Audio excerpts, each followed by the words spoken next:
प्रिय मित्रों और विद्यार्थियों, आप सभी का मेरे channel Awasthi's Ayurveda anatomy yoga and spirituality पर हार्दिक स्वागत है। हम लोग प्रतिशत के प्रश्न कर रहे हैं। कॉम्पिटिटिव एग्जामिनेशंस के ट्रिकी मैथ है कि वो प्रश्न 30 सेकंड या 1 मिनट के अंदर हो जाए, क्योंकि मैक्सिमम टाइम 1 मिनट का मिलता है।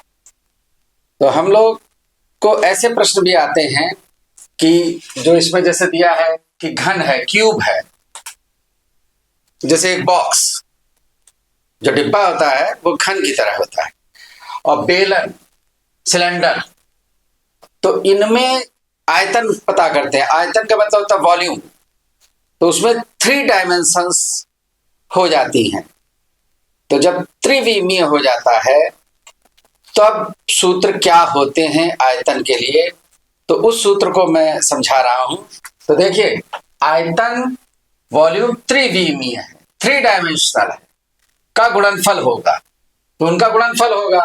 तो यदि तीनों विमाओं के डायमेंशन में प्रतिशत वृद्धि या कमी की जाए, पहली डायमेंशन, दूसरी डायमेंशन, 3 डायमेंशन, तीनों में अलग अलग भी दे सकते हैं, और ये भी कह सकते हैं कि एक जैसी ही वृद्धि हो रही है। तो सर्वप्रथम 2 विमाओं में परिणामी प्रतिशत परिवर्तन निम्न सूत्र से ज्ञात करेंगे।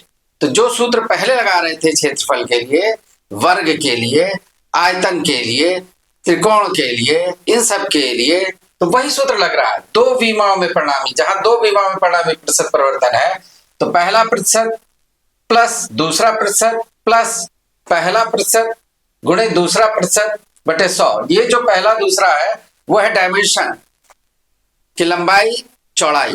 एक डायमेंशन पहला हुआ लंबाई और दूसरी चौड़ाई। तो ये यहाँ पर उनमें कितना परिवर्तन हो रहा है इस सूत्र में वो रखा जाता है, तब वो क्षेत्रफल में परिणामी परिवर्तन आ जाता है। ये जो परिवर्तन है प्रतिशत परिवर्तन, वो क्षेत्रफल में होता है।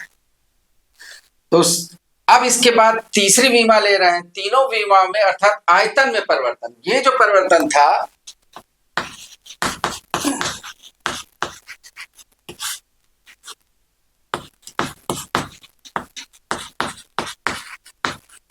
क्योंकि पहले का सूत्र ये था, तो वो बराबर होता है, ये मैंने समझा दिया कि पहला परिवर्तन जो कितने प्रतिशत हुआ लंबाई में, दूसरा प्रतिशत जैसे चौड़ाई में, प्लस पहला जो लंबाई में किया था परिवर्तन गुणे दूसरा चौड़ाई में जो परिवर्तन किया बटे 100।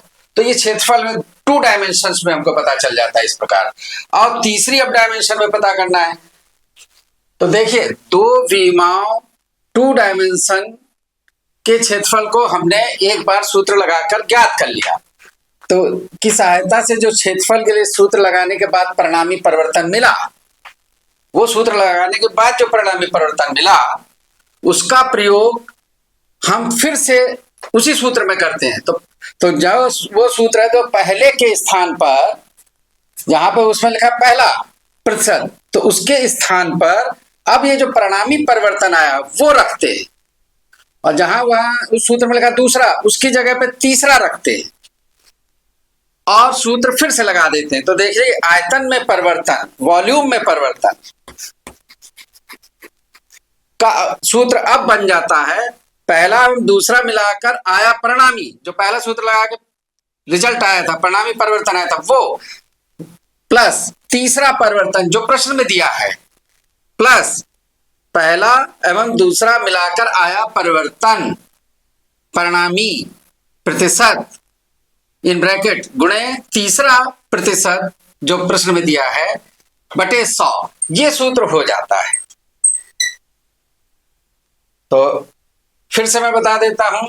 तो अब प्रभावी जो परिणामी परिवर्तन है आयतन में, वो दूसरी बार वही पहला सूत्र लगाते हैं, लेकिन उसकी भाषा इस प्रकार हो जाती है कि वॉल्यूम आयतन में परिवर्तन बराबर पहला और दूसरा मिलाकर आया परिणामी प्रतिशत, अर्थात जो पहला सूत्र लगा के जो रिजल्ट आया है वो यहां रखना है, प्लस जो प्रश्न में दिया गया तीसरा परिवर्तन तीसरी डायमेंशन का, वो यहां उसका प्रतिशत रखना है, और पहला एवं दूसरा मिलाकर आया परिणामी जो सूत्र लगा के आया था वो इन ब्रैकेट पर प्रतिशत उसका जो है रखेंगे गुणे तीसरा जो प्रश्न में दिया है उसका प्रतिशत बटे 100, ये सूत्र लगा देंगे तो उत्तर आ जाएगा आयतन में परिवर्तन।